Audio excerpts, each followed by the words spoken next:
Hello! For today's video, another unboxing. Meron naman akong parcel na dumating.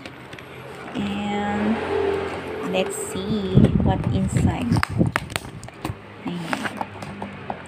Nakakuha ko lang sa 7-Eleven. Order ko to sa TikTok. Namain ko sa TikTok. Sa TikTok ako nagmamain.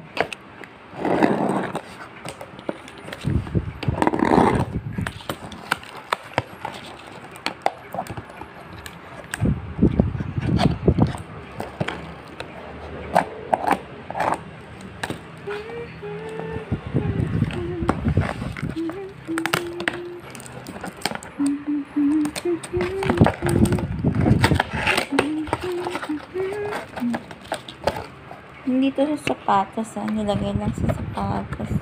Lagay lang sa sapatos. Ten-ten-ren.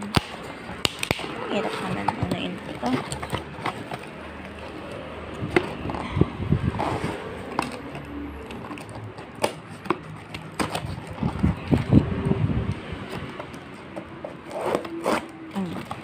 Ayan.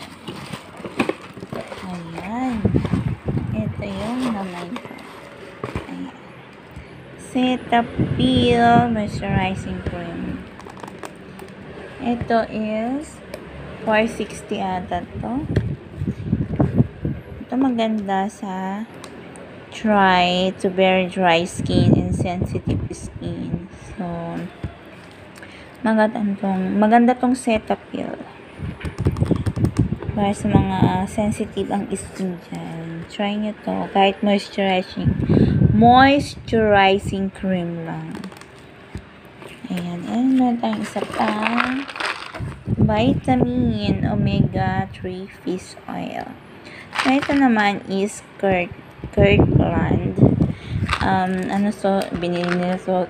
Binili nila to sa sa Costco. So, itong bili ko is 650. So, meron ng 180 soap gels.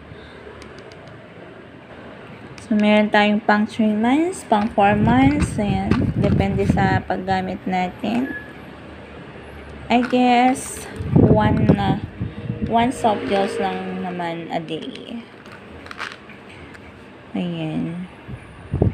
And kailangan ko na rin ng vitamin. Medyo na tayo, medyo tumatanda na. Tumatanda yun. So, kailangan natin ng mga vitamins para sa ating katawan. So, ito yung omega 3 fish oil. Ang ganda to. So, ito lang naman yung in-order ko Napagagasto na naman tayo. So, yun lang. Thank you so much for watching. Bye!